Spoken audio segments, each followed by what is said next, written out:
I'd like to call this meeting to order. It's January 3rd, 2023, and it's 7:01, and we have a quorum. And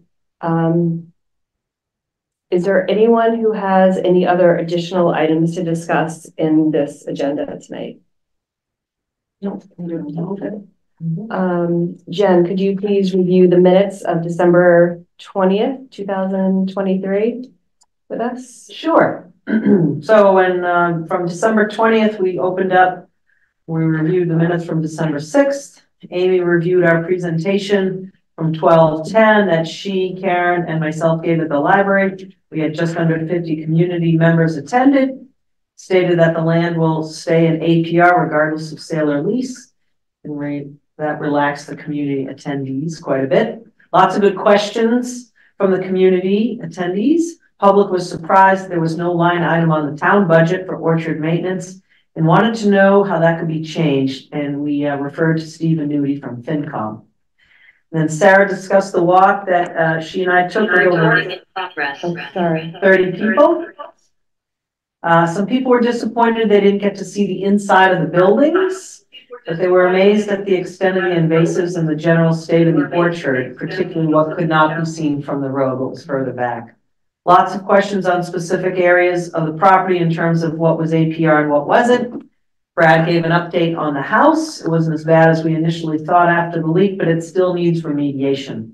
We talked about testing the material in the cold storage portion of the upper barn to see if it had asbestos. The school department might have someone to test that or ServSafe, and Brad and Karen follow up on that. Karen came up with a shortened URL for the page and a QR code to our site to make it easier for the public to see the working group's page. We need to add that to the minutes. And then Don McIver said that Littleton Community TV had televised version of Amy's presentation and that we needed to put that up on the working group page, and Karen agreed to follow up. Yeah, is it up yet or no? Okay, then the group discussed the RFI and any changes. Brad stated we needed to focus on APR land only and quickly move it into active production. And then Will Pickard stated we can differentiate auxiliary use land and auxiliary use barn and house. Lessees can have the right to lease additional land or structures at a later date that could be available. So Karen amended the RFI wording so that the auxiliary land and auxiliary housing or buildings may be available. So can I just, as a point of order, we don't have to, because the minutes were distributed to the members, we don't have to go through them. So everybody had a chance to read them. So if anybody has any omissions or corrections, if we don't, we can just accept them as written. So I would make a motion to accept them as written. Seconded. Yeah, I agree. Okay. So the next item is any updates from anybody? Do we have any updates on the house remediation? I don't know if Matt was going to get some quotes for us. I have not heard anything else. I think he left it that we were going to try and see. He was going to try and see people that had been in before for some of the other quotes. Mm-hmm. I have a appraisal update just from Chris Browler from Landvest. I had asked him for an update. He says, I'm just continuing the process of gathering sales data and verifying it. He also has a call into someone at Mass Ag who he hopes to answer some questions for him on renovation and or clear cut of the land. And that was emailed today. And so there's no appraisal update. So Karen, can we talk about the RFI, if it's been shared to the lawyers yet, and if they have come back with any edits and feedback? I haven't done anything. Okay. Do you think it's going to get holidays sent in this week or? I'm traveling, so first thing tomorrow morning, but I will try to get it done over the weekend. Okay, great. So it hasn't gone in yet to the attorneys? No. So we can't post it this week. No. Yeah. So I'm curious what you think the turnaround time would be, because that's going to put us back. If they got it, we could ask them how quickly they could turn around and we could call for a special meeting next week instead of waiting 2 weeks. Because we had it on the calendar that we would then post it originally today, wait 45, and then kind of start to go into RFI. Yeah. What are your thoughts on that? We can, I know, SB is moving into budget season, and so I'm just trying to plug the calendar, make sure that there's room to meet next week if we can, if everyone else can. I'm going to see if I can do after Wednesday. We don't need this room, we just need a room, and that would be really the only reason for that meeting, is to approve. If, and the only reason we have to have that is if town council has any edits. Right. In theory, I can, yeah, in theory, I can, I don't think we've got anything from SB for SB specifically on Wednesday next week. So I think we're good there. So potentially next Wednesday, we can meet at 7 o'clock in this room. Or any room. You have to get the agenda out fast then. That would be the only thing on the agenda. Yeah, we'd have to have it out on Friday. We'd have it to them by Friday. Yeah. And that you can just have that as the only agenda item.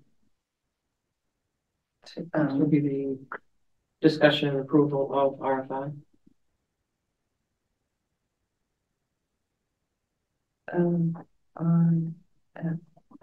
Okay.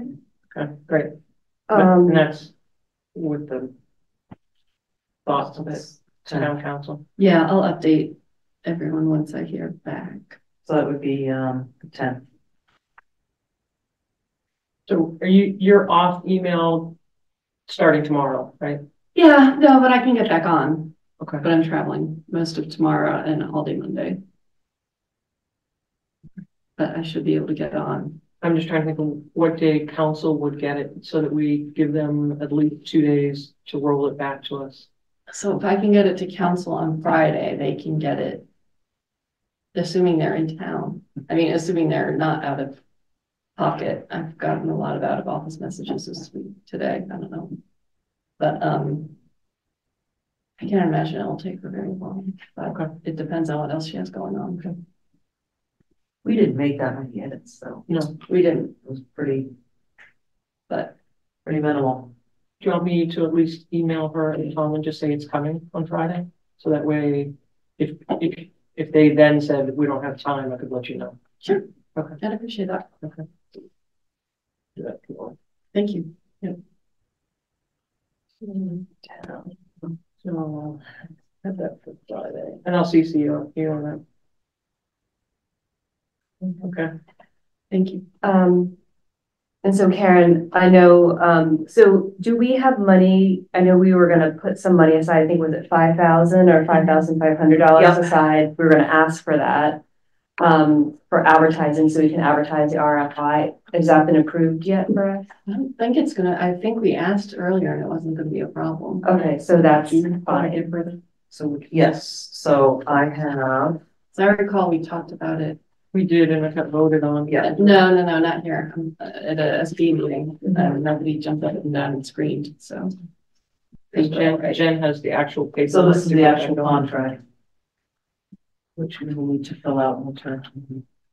So if we do this again, so this is for the spring issue. Do they want it in print, like a hard copy? Well, I can send you that, but that I just wanted you to see what it is. That is the contract. Yep, that is the contract. I can Okay. forward it to you. Okay. But that's it. And that it will cover the spring issue. And if we want to do the summer issue, it would be the same rate. Okay. And they were gonna give us a discount, not because Their discount, right, because of what our mission is. So it'd be So- 5,000, It'll probably be less than that. $995, But if we're cleared for 5, we should be fine. I wanted a little bit of flexible room. yeah, it gave The us, quote came in a little bit less than we anticipated because of our mission. Okay. yeah, and then it gives us money to post the RFI, in other locations that might require, paying for space. Yeah. Okay. I mean, there's plenty of free places, but then there's lots of places we have to pay for. Karen, from a procedural standpoint, does that PDF need to go to someone else besides you? Oh, yeah. Sure. Yeah, I can't find it. So do you know who Jen should send that to? We could send it straight to Jim, our new, town administrator. Would it be better coming from you if I send it to you? Okay. Yeah. I'll do that tonight.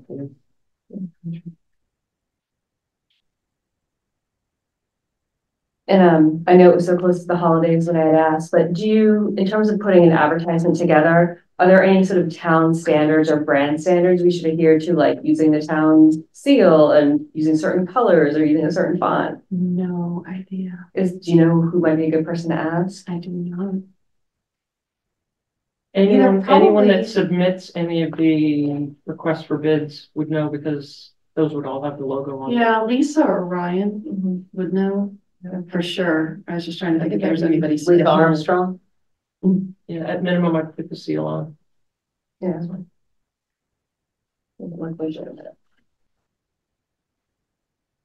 Good place to start. Okay, yeah, I'm sure they can confirm me otherwise. Any more to do with advertising and spending? Yes, so speaking of this ad that replaced the quarter page ad, what did we, we're gonna use a photo, we'll use a stock photo, we'll have the town seal. Yeah. And we're gonna have the URL you created, or what are we gonna use the, no, they said the QR code would be better. Well, they want the QR code? Yeah. Okay. So when I email Nancy Glenn Close about the content, I'll also ask her about the URL and the bit.ly or URL and whether we can use that QR code or whether she wants us to use a different one. Okay, The bit.ly so, one disappears after a certain amount of time, like 6 months or so, right, which is fine for our purposes, but isn't great for archive purposes, right? So I'll see if she's got what she thinks. But if the document is archived, does it matter that the QR code becomes? Because the document's gonna inactive? live in numerous places. It'll have a hyperlink on the page as well. So. If the QR code leads to a defunct bit.ly URL, then no. Okay. then it doesn't go anywhere. Okay. Does that make sense? Yeah. Yep. so do we want some sort of wording? What do we want to put on this quarter page ad besides the town seal and the QR code? And There must be a place on the town website where it lives, right? Like There's so we could use that as the URL. no, but I mean, what else do you want in the print, in the actual magazine yeah, itself, so- so we're gonna have a quarter page. So how do we what's our kind of It's a hook for yeah. people to click on You that? mean like a catchphrase? Yeah, I Yeah. think we're gonna have to like mull that one over. we can take some language from the opening of the RFI. We did, depending on how much detail you want to get into, that just gives some background information. like what, a couple of sentences? Yeah. Well, yeah, my tagline too. Yeah, I sure, think tagline. But Something, yeah, I think something that's what she catchier meant, than like a that. catchy tagline to draw people in. Yeah, I can play with a quarter page advertisement on Canva. And then the magazine said they would only charge us $100 if they wanted to like edit it or refine it. Yeah, so they said, because I said, well, we have somebody who's pretty talented with this stuff. And they said, oh, great. And when you send it to us for approval, we can take a look and say, oh yeah, looks pretty good as is, or make a suggestion. So they were very, Yeah, we very can get helpful with that. graphic design support. Yeah. So that'll be good. You can also seek input if anyone's, watching this or anyone. Yeah, if anyone out there in Neighborhood Zoom has a events. good tagline, Let us know. let us know, send it in. All right. All right, anything else on this item? I don't think so. Okay. Right, so confirm if the town administrator has reached out to the committee with the, no, that's not happening with the RFI. Oh yeah, so I think this is what your question was, is when the RFI it's been voted on and it's okay, when we, with the exception of these advertisements, Right. who has the authority to sort of advertises in other places, like And once anybody? it's published, anybody's welcome to forward it and Yeah, I think send it along to Yeah, I think anybody. and we talked everybody. about that, anybody can, Yep, So more the merrier. before with, the assistant TA before, he kept the master list of the responses. yes, So, for instance, I know I'm gonna reach out on this Edward Boston, Edward Worcester. Brad mentioned he was going to reach out on some other organizations, so Mhm. who's keeping the master list? I would assume that's the TA. The master list of responses. Oh, no, the master list of where it went, so we can track it, or are we not even interested in I doing think that that? would be us. Yeah. Just, I think on that, Yeah, a Google Doc, we would be like, I think it's, I think it's, it doesn't have to be everyone we talk to, but if it's an organization. yeah. yeah, we can keep a list of it, and then who submitted it, and the date who submitted it. I think that's easy enough for us to track. So, and there are people who already know about it, who are just like waiting for the RFI to be published. Yeah. So, great, were you all set with that item? Yeah, and then I think we wanted to talk about, so the process, so once the RFIs come in, once the responses come in, do we as a working group review those? Because it's my understanding, we review, make a suggestion to the Board of Select, and ultimately it's their decision. And a path forward, right? Okay. Yep. So we'll review the responses. And then make some sort of recommendation, get onto the agenda for the select board. Maybe so that we can do Q&A with them and, you know, field questions about why we came to make the recommendation we did. Okay.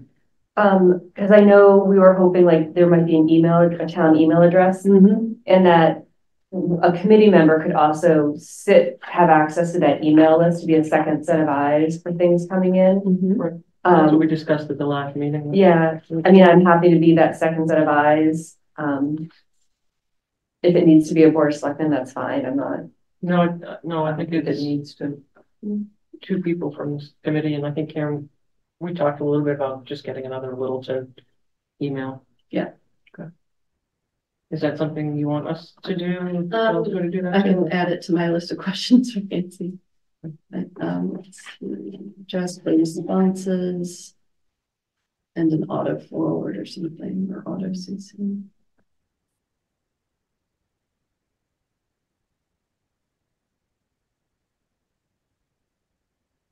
And correct me if you've already discussed it, but are we gonna have like a certain turnaround period? Like, could there be, someone submits a response, can there be an instant reply that goes back to them and say, thank you very much for your submission, we'll be reviewing your application, and we will respond within this by this date, or? No. No, I think, it can be an auto We could do an reply, auto but reply, but I would not. we can't reply until we get everybody's. That are on deadline. Okay. You can, the RFI follow-up email can be where we talk that here are the dates that we're happy to show you around. So, but not an email that would say we're going to have a decision by. Right. Yeah. The RFI's got some dates in it. But I think a confirmation of receipt is plenty. Cool. Okay, that sounds good.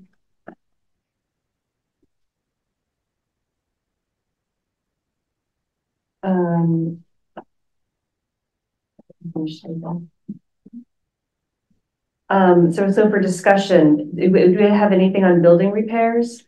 I have just a couple things. One that I'll pass around. One of the back lower barn, one of the panels fell out or whatever. So to keep that tight, I passed that on to Steve Yonley, and he's going to fix it. And then the top stand is kind of irks me. I mentioned this months ago. With the longer we wait and don't do any structural repair, it's going to be just another building that's going to be on the collapse list. So I'd like to try and put forth some money to try and get someone to fix it. And when we took people on the walk, they saw this, right? Oh, absolutely. Oh, yeah. Yep. And where is this? It's the lower barn. Lower barn. And Steve Yonley has that photo, and he's going to send someone to fix it. And I'd call that what, like the pick your own shed? That other It's on structure? Nagog Road. That's the one Yeah, on, the top farm stand.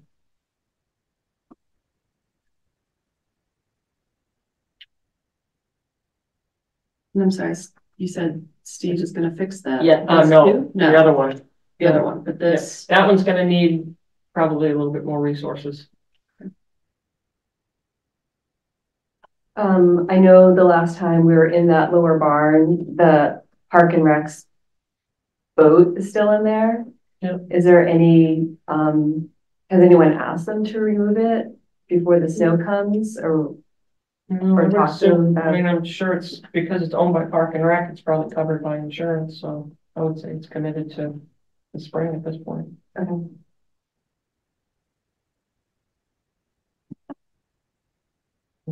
Anything else on building repairs? No.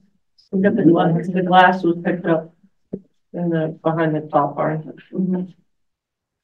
oh, was it? Yeah, before I walk. And in terms of, sort of outside repairs to the big barn, are we gonna address any of those issues? Like, I know we're gonna have that insulation of whatever it is, where the apples were kept cool. Right. To Right, get that tested. Tested. Yeah. And,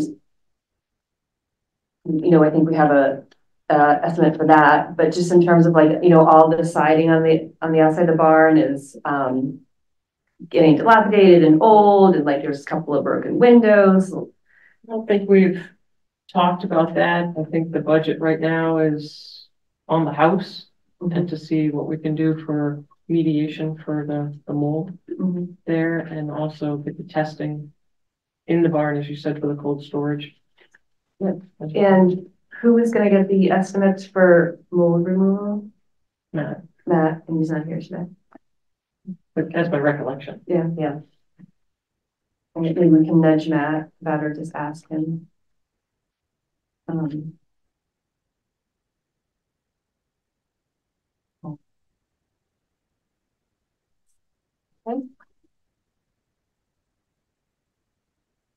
I don't know if we've already covered this or not, but advertising locations, Yeah. because we have a pre-existing list. Yeah. And we can Add add that on the to the list. list. Okay. So I think we've dealt with that. Yeah, that's. And then I think again, for discussions, I think we've already addressed this, who reaches out, to which advertising locations. I think Right. we've covered that. That was last week. Okay. Is there anything else people would like to talk about? Don, any questions or? No questions, Don? Yes, sir. I was wondering, when was the last time that the apple orchard was open for business? 19, maybe a little bit in 20. 2020?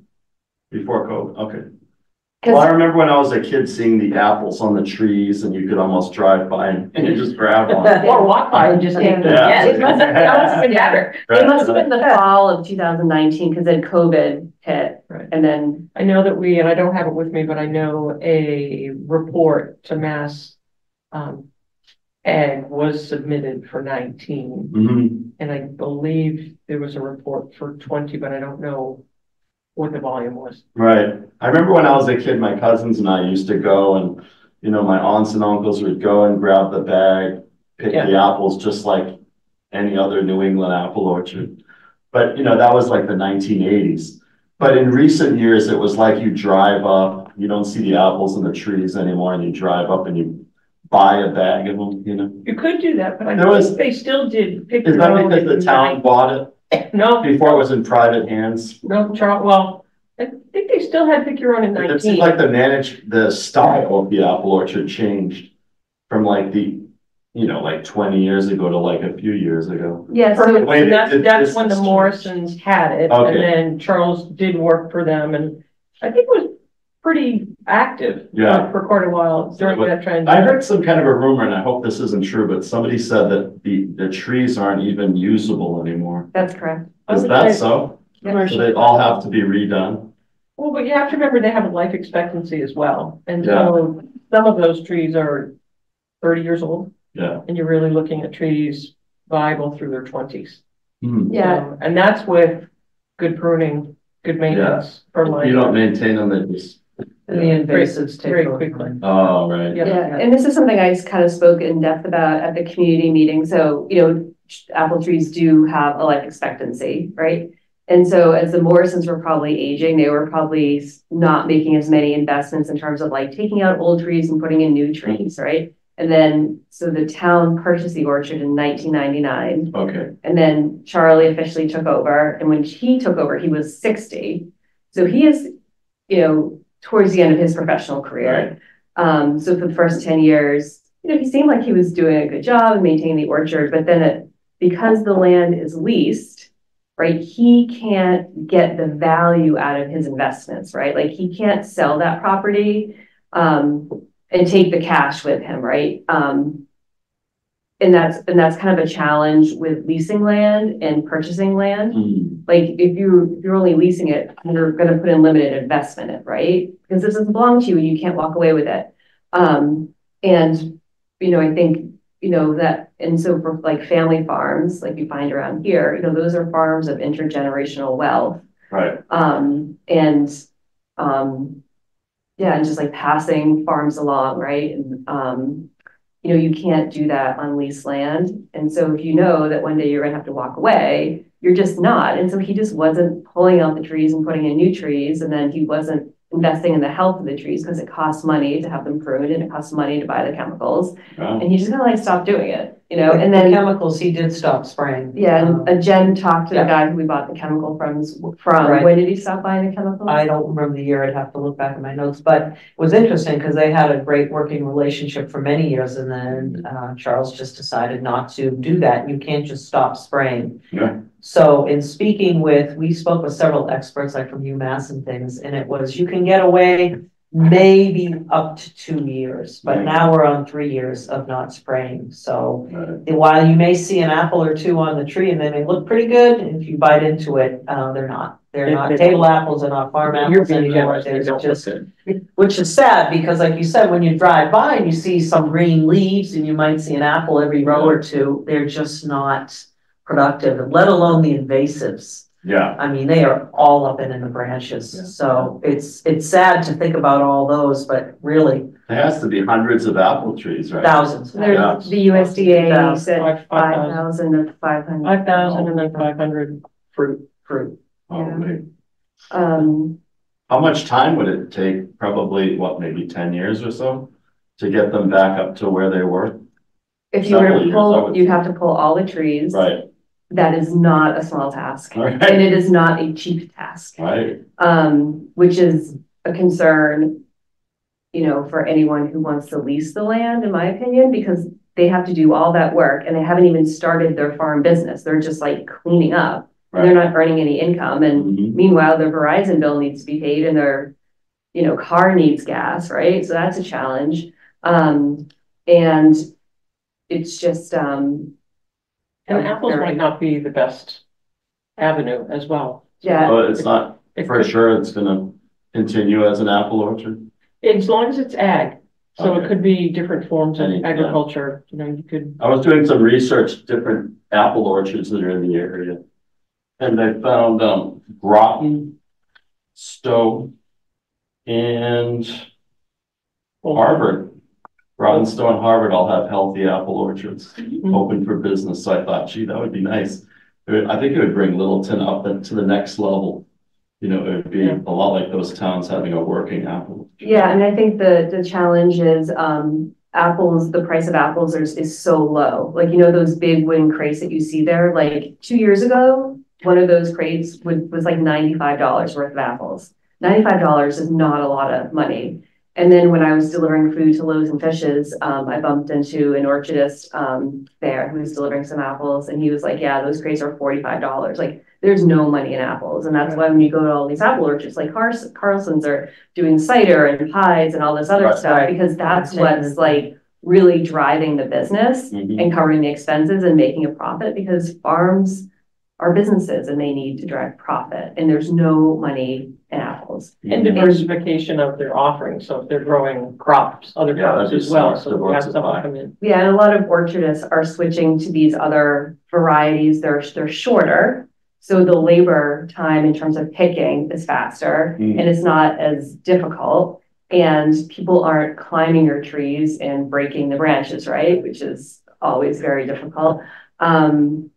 Yeah, and I mean, I personally don't think, I don't think someone might like keep in a section in orchard and invest in that, but I think they're going to be growing like high value crops, crops that really make money, like tomatoes, like that's a high value crop. I mean, I don't think they're going to put it all in tomatoes, but you know what I'm saying? Like they're going to come up with a better diversification than just a monocrop, because the challenge with a monocrop is, if some disease comes through or it's a really bad season for that crop type, you're out of luck. Like there's no redo, and you invest.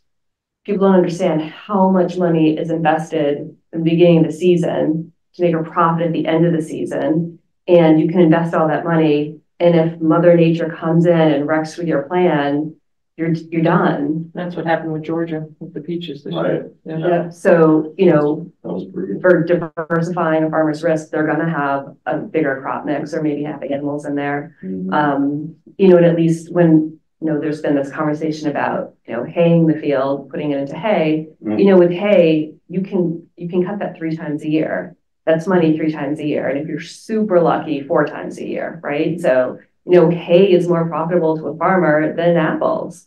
But here again, with the floods this year, many didn't get on their fields till late, and then some were lucky if you got 2 cuttings. Yeah. Right. And It was a tough year. yeah, I mean, with climate change, it's totally changing the way people are farming. They're switching to different seed types that are more drought tolerant or more water, from drowning, depending on what kind of farmland they're on.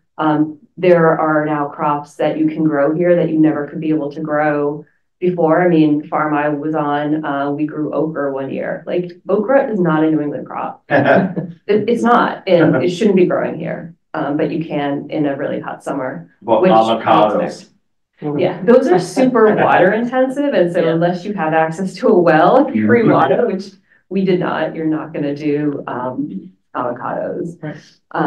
So, just the economics behind farming will drive a new vision. And I think, it's really interesting when you look at like farm and agricultural history, every piece of land dating back to 16 something, is been owned by so many farmers over the hundreds of years. And, farming has changed like every decade or every 100 years, it's changing so differently, and they're farming it differently using different practices, and they're putting machinery on it, and then they're putting pesticides and herbicides, and, the way farm businesses have totally changed. So that's power for the course. Like whoever is taking over it, it will be very different than what it is. And I know people are very attached to this like sense of place with the orchard and its views and its vistas, but the reality of agriculture is it's always changing and innovating, and anyone who's really smart is going to be preparing for climate change in a serious way. So that alone will. To recap, we're going to try and meet next week, and then we still have our regular meeting the following Wednesday. So I do have a question from someone on Zoom. Yep, Jess. So, and I will just unmute them. Unmute. go over to the right. Go over to the right. Over where the participants are. Yeah. Up top. Oh yeah, and then we'll do it right there. Hold on, Jackie. I know you're there. Maybe. I'm not going to put her in the waiting room. She's on lower hand. Oh, I put her on mute.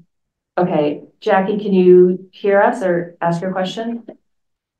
Can you hear me now? Yes, Yep. we can. Okay, Jackie, thanks. Can you state your full name and where you reside, please? Sure, I'm Jackie Sagal and I live at 74 Neshoba Road. Thank you. Sure. I was just wondering if there's any information about the potential risks that a hay farm poses to the surrounding homes. Just doing some high level Google searches and some research, playing Dr. Google here, there seems to be some potential risks for living beside a hay farm. And so I was wondering if you guys could comment on that. Can you share with us what those risks are that you read about? Well, first and foremost, fire. Yeah, I don't think, honestly, I'm not aware of a lot of those because we also have the value of some of the taller grasses for nesting for birds as well. From a conservation standpoint, we do have quite a few lands that have frost wickham being one of them that can only get cut at certain times. So sure. I'm not disputing the value that there could potentially be for wildlife in the area, but I think if we're going to propose, and it sounds like there's a bias to turning this into a hay farm, that there should be research done in terms of the impact for the residents in the surrounding community, especially on a patch of land that's Jackie. So expansive. That's an interesting point, Jackie, because what I was going to say is that I think we're getting ahead of ourselves in terms of, researching what does and doesn't work, because we don't have anyone offering to plant a hayfield at the orchard. We don't have anyone offering to do anything at the orchard yet, which is the point of the RFI process. What we'll be doing is asking for anyone who's interested in the orchard to tell us what they would like to do with it and what their qualifications for doing that are, and what their means to achieve their plans would be. So in terms of, will they research one crop or another, or do we really think it's going to be one crop or another? We really honestly have no idea, because we don't know who's interested in this land yet. And is there a risk assessment in the RFI? Or an RFI is a request for information. What we've learned from the past attempts to get this land moving in the right direction, again, in terms of being used for its intended purpose, which is agriculture, is that if we overly restrict our solicitations, is the word for them, then we don't get responses. I think we've issued solicitations now 3 times, and we have gotten 1 response ever. Right. So, but it sounds like there's a different, set of thinking toward advertising and strategically where you're going to be placing these ads. So that, and you mentioned that at the community meeting. But I would definitely, if someone's going to go out and talk about hay, let's just say, because it just seems like hay is the only option so far that we've been hearing. We need to, again, look at fire. And, Neshoba Road this past Christmas Eve, we had a fire on the road, and it revealed a lot of very scary deficits in our the placement of fire hydrants on the street, the length of hoses that Littleton has. It was a very scary Christmas Eve here. And so it really underscores the need for us to make sure that if hay becomes an option, and I know that we're getting ahead of ourselves, and I appreciate that, but I'd be remiss in not commenting on the fact that that is a risk that we have read about. And after this past week and what we all experienced here as a Neshoba Road community, we would need to address our fire department and our fire mitigation issues first before we could even consider that. Yeah, no, it's a great point. No matter what the use would be, whatever's proposed and whatever we decide as a town, right? Because this all gets decided by the town at the end. Is that we would want to make sure that we've checked in with all the emergency response services and found out what they think about it too. And Jackie, if I could just add one thing, I don't know that hay would be the highest and best use, because every single tree doesn't have to just get cut, it has to be stumped as well. So you'd cut the tree off probably 2 to 3 feet from the ground, and then you have to pull each stump out, find material to put back in so that it can be level and graded. And we know there's a tremendous amount of rock and up there as well. So I don't know, it would have to be someone who has really deep pockets to try and rip all those trees out and have hay up there. Right. But I appreciate living on Neshoba Road, I appreciate your comment. Thank you. Anybody else have any questions? Anyone else on Zoom? They're in the room? All right, I think we're gonna, oh, Don? Just a comment, Don McIver, 43 Foster Street. In the conversation, yeah, we've talked about various things about what might be done to the orchard, and hayfield did come up. But one of the things I had mentioned previously was when the Morrison Orchard was acquired, was more than for just agriculture. It was for conservation, one of the most scenic places in town. So I guess why I see it as sort of a concern is, what's done in maybe the auxiliary areas from self-help and so on may not be the most appropriate thing for agriculture, especially down by the pond, which is one of the more scenic areas. Yeah, the pond, down by the pond, that's where the conservation space is. Yes. And self-help land as well. Right. Conservation oversees that. Conservation lands we have in town that we allow haying to be done, we limit the number of foraging sessions that can be done, mostly for the grassland birds. And that's been sort of a policy. So theoretically, you might be able to get 3 or 4 yields. We usually do not mow those lands until July, so the grassland birds can nest and forage, and they can fledge. And just one final thing is, we're mentioning the challenge of someone getting value out of the land and only having an annual lease. We have talked about long-term leases. And I think it was established maybe up to 30 years would be allowed. So people couldn't recover some of the investment they put into the land. And it's probably special legislation, but the state does 9-year leases. They've even renewed some of those. So, you're not forced to just 1-year lease. Yeah, I'm not sure where 30 comes from, but I'm sure there's a reason for it. 30 is what was approved by the town. Right, right. But that does give you, some where we are today. It could be amended. To recover. Absolutely. And so that's, we're talking about when someone does it in a for-profit situation. We also mentioned there may be a nonprofit organization that would be interested in acquiring it. Yeah. There's talk about selling it. I'm against selling it just because you lose even more control. And we had full control and we didn't do very well. So that I think that's a risk, certainly worth mentioning. If it is sold, then I would think maybe a nonprofit is mission driven might have a similar drive as someone in an intergenerational family farm where they're committed to work the land. Yeah. So I want to just point out there are other options there too. Yeah, but again, it's all about who applies to the RFP, right. And how you spread the word. So and if a nonprofit acquired it for the best intents, maybe they'd be the only people showing interest. Right. They certainly could get grants and could get funding to deal with some of the real strong barriers for our for-profit person. Yeah. Right. So those are just comments I wanted to share. Thank you, Don. Wendy Rosenbaum has a question, and so I'm going to unmute her. And Wendy, you are muted. So and can you hear us? Yes. Yes. Welcome. Thank you. It's actually Wendy Isaac. I use at work. I'm on my work computer. I'm at 79 Neshoba. Can you just state your address? Yeah, 79 Neshoba Road.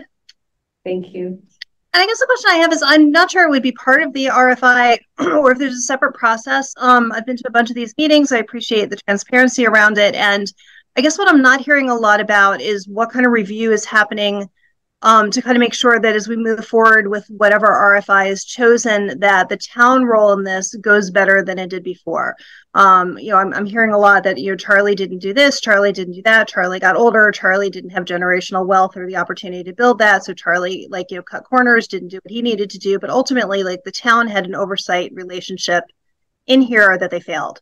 And I'm not really hearing a lot about the accountability piece of that or what's being done so that if we do have another leasee or another relationship with someone in that role, that we're not back in a situation no matter what is planted there.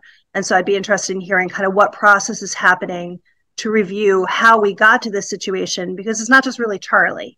And I'm not really hearing about anything other than Charlie, and Charlie was in a relationship with us. And I'm wondering about that piece.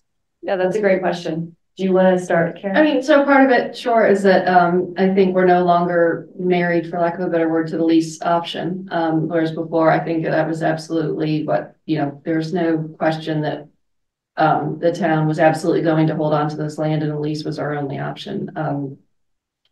We haven't, what the RFI does is try to see what other options are out there. Whether it's a long-term lease, whether it's a lease to own, whether it's an outright sale.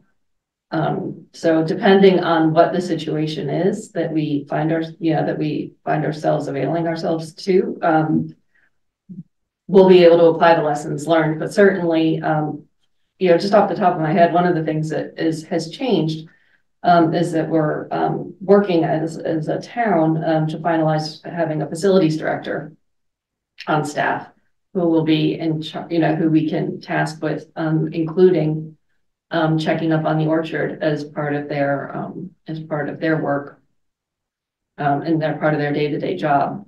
I don't think we've had that in the past. I wasn't here, but we haven't. And Wendy, there are some other options, whether conservation or SBT or the agricultural Sudbury Valley trustees. There are other very interested, vested bodies here, Littleton, that I know, speaking from a conservation standpoint, that or the trust or some of the other organizations would probably help with the oversight in conjunction with the Board of Selectmen as well. Yeah, and I think just to add on to that, I mean, the town's expertise and capacity really lies with running the town. They're not farmers, they're not they don't understand agriculture and the depth that is needed to like oversee a lease and understand and be able to walk on a farm and just see what's happening and look for problems and look for successes and see what has been done or hasn't been done. And the only way you're going to know that is if you farmed, if you've been in agriculture for a long time. I'm a proponent of having the lease overseen by an outside organization like the Sudbury Valley Trustees or another organization who does have real expertise in overseeing farm leases. I think for me personally, that would be the best place for it. And we'd have to create a line item budget to pay them to do it. So, yeah. I guess that's as a follow-up question to that is, I don't get the sense that this is a real priority within the town. And I say that looking at, the rot within the house following the flood. I look at the number of items just on the list that don't seem to get done. I look at that, the misinformation that's out about there. I don't see this as a real priority within the town. And so I'm wondering, like, even with the RFI coming back, like, where is your sense within the town that this becomes a priority to get some funding, to get what it's going to take to do it? And I appreciate the comment because there isn't anyone in town. I sit on another committee. I'm a trustee in the library. What people think this poor, town facilities guy is going to be doing is insane. Just from the other committees I sit on, right? So that's a potential solve, but it's not a viable solve. And unless he's a farmer, you're right. He can go out there, he can see, check off a list, but he's not going to catch it. So for this to actually be a sustainable situation, if the town is committed to it, the town is going to have to put some funding behind it and some expertise behind it. And I'm not getting a sense that's really high on the list at this juncture. I mean, I guess I would ask, a budget for what?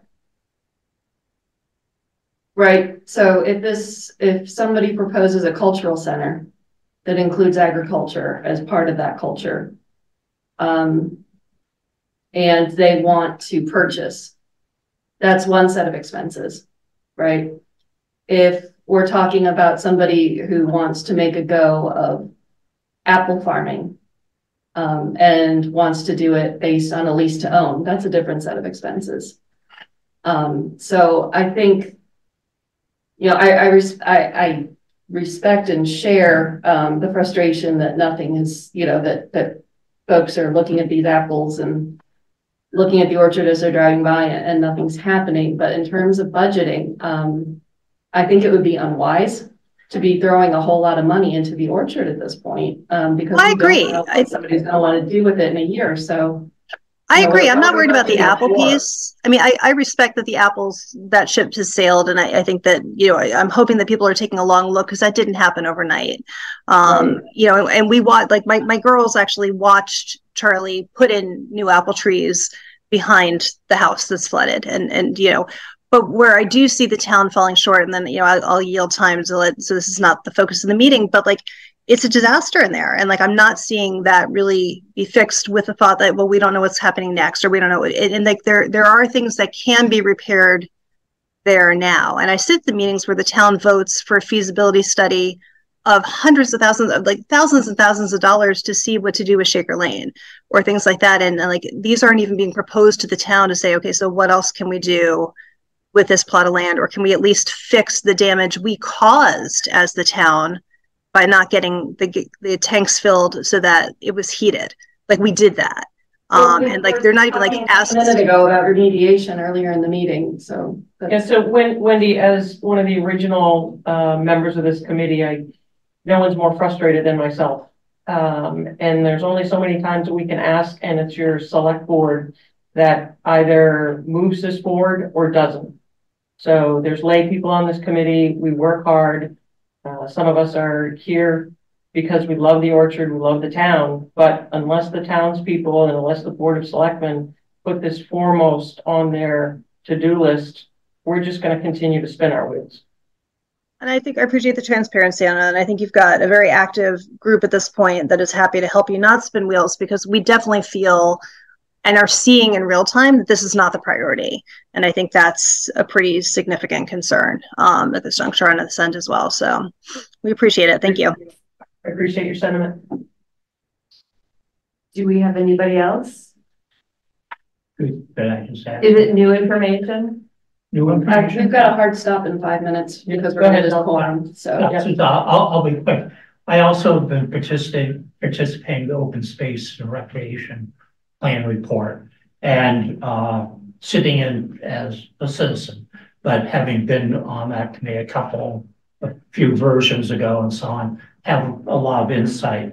And one of the things I point out about not only the orchard, which you're concerned about, and everyone's working for the best arrangement, we also have Church Meadows, which is also agricultural land, and the town has ignored that too. So both those actually need oversight. And it may not be a facilities person, but certainly the land use department would be the right group, and it's land use and facilities. Mm-hmm. And one of the things that's come up is that, people are reluctant to take on new responsibility. Mm-hmm. New responsibility do require new resources, mm-hmm. but keep in mind that, this is a land use problem, land use issue. Usually conservation commissions will handle it.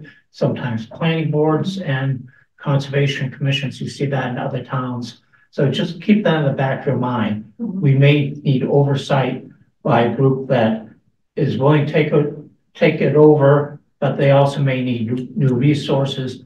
If the leases, that may provide the funding for the new resources. Right. In the past, we haven't gotten any money for we do have a hard stop. So so it was working together for doing the right thing, but we need to keep it open and try to find the best way forward. And we're not sure where we're going to wind up, but it's a good journey. And this is, thank you, Don. We have to close the meeting. We're not non-glamorous type work, but it's important. Sure. All right, thank you. So this meeting can come to a close. I make a motion that we adjourn the meeting at 7:55. I'll second that. All those in favor? Aye.